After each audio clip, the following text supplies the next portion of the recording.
Assalamualaikum warahmatullahi taala wabarakatuh dan salam sejahtera kepada semua anak-anak di rumah. Apa kabar? Mudah-mudahan semuanya sehat walafiat di sisi keluarga tercinta. Baiklah, hari ini kita akan lihat satu lagi topik dalam pengajaran dan pembelajaran bahasa Melayu tahun 3 bersama saya Cikgu Muhammad Jabal Nur bin Fari, yaitu topik perbandingan semacam. Baiklah, sebelum kita lihat lebih lanjut, marilah sama-sama kita membaca doa sebelum belajar. Selamat pagi, cikgu. Selamat pagi, cikgu.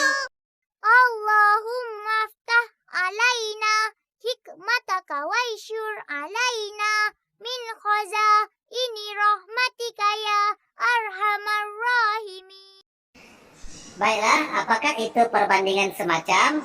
Baiklah, anak-anak boleh merujuk buku teks muka surat 30.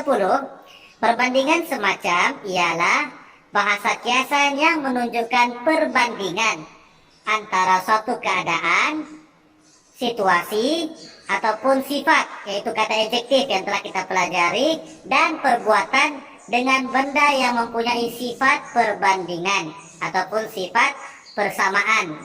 Dua perkara yang kita bandingkan, tapi dua perkara ini mempunyai persamaan. Oke, itu kita panggil dia sebagai perbandingan semacam. Perbandingan tapi sama, ataupun nampak sama, tapi dia lah tuh. Oke, baiklah.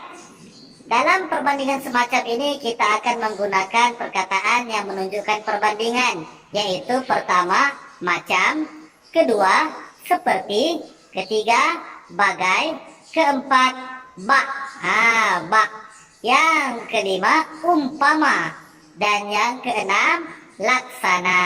Oke, baiklah, perbandingan semacam ini kita akan membandingkan suatu keadaan, satu situasi, sifat, perangai ataupun perbuatan dengan sesuatu benda yang lain.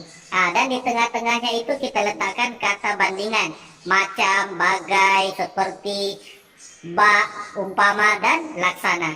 Baiklah, jom kita lihat contoh penggunaan perbandingan semacam.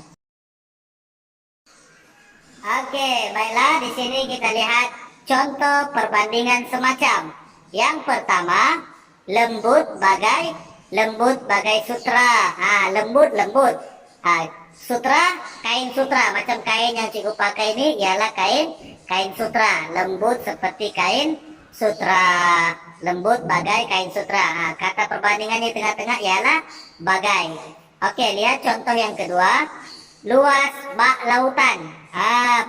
Kata perbandingannya di sini ialah bak. Luas, sangat luas.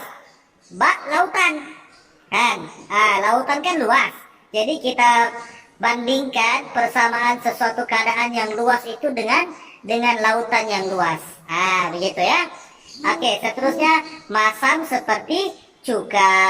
Masam, suatu situasi, satu keadaan ataupun satu sifat, masam. Muka masam kan. Kemudian kita bandingkan dan kita samakan dia dengan cuka. Kenapa cuka? Sebab cuka masam. Cuka rasanya masam. Belum ada lagi cuka rasanya manis. Oke? Jadi masam seperti cuka. Baiklah, seterusnya bijak laksana pendeta. Bijak, pandai. Laksana pendeta. Laksana kata bandingan. Pendeta ini ialah ilmuwan, orang yang sangat bijak, orang yang sangat pandai dalam masyarakat kita. Oke, tokoh dalam masyarakat kita yang bijak pandai. Contohnya macam di negara kita ada Allahyarham Profesor Dr. Ungku Aziz. Oke, itu pendeta bahasa dan pendeta sejarah di negara kita. Oke, bijak laksana pendeta. Seterusnya yang kelima, manis umpama madu. Madu kita tahu rasanya memang manis. Jadi suatu keadaan yang menunjukkan manis itu kita bandingkan dan kita samakan dia dengan madu. Jadilah dia seperti manis umpama madu. Baiklah, untuk lebih jelas lagi, jom kita lihat contoh penggunaan ayat perbandingan semacam. Oke, baiklah, sekarang mari kita lihat contoh ayat perbandingan semacam. Yang pertama, lembut bagai sutra. Cadar itu lembut bagai sutra. Cadar ni apa dia? Sarung bantal, sarung katil, cadar. Cadar itu lembut seperti sutra. Kain sutra, kain yang lembut. Seterusnya, luas bak lautan. Pemandangan ladang sawit dari puncak bukit itu luas bak lautan. Maksudnya apa? Maksudnya pemandangan ladang sawit dari puncak bukit itu luasnya seperti lautan. Maka perbandingan semacamnya di situ ialah luas bak lautan. Dia punya kata perbandingan apa? Bak. Okey. Seterusnya, masam seperti cuka. Okey. Contoh ayatnya, muka Ashraf masam seperti cuka setelah penat mengemas rumah. Situasinya di situ ialah si Ashraf mukanya tuh kepenatan. Tapi muka kepenatan itu kita bagi dia perbandingan semacam, jadilah masam seperti cuka. Mukanya masam seperti cuka sebab penat mengemas rumah. Okey. Seterusnya, yang keempat, bijak laksana pendeta. Bijak pandai. Lihat contoh ayatnya. Peserta pertandingan bercerita itu bijak laksana pendeta. Maksudnya peserta pertandingan bercerita itu orangnya pandai, orangnya bijak, seperti seorang pendeta, seperti seorang ilmuwan, seperti seorang tokoh ilmu yang hebat. Begitu ya. Dan seterusnya, manis umpama madu. Madu manis. Contoh ayat, wajah Cikgu Jabal kelihatan manis umpama madu. Okey. Wajah Cikgu Jabal manis umpama madu. Wajahnya tuh manis. Bukan manis ni boleh dirasa. Bukan manis maksudnya rasanya manis, bukan. Tapi wajahnya itu bersih, kemas, tampan. Puji diri sendiri pula. Okey.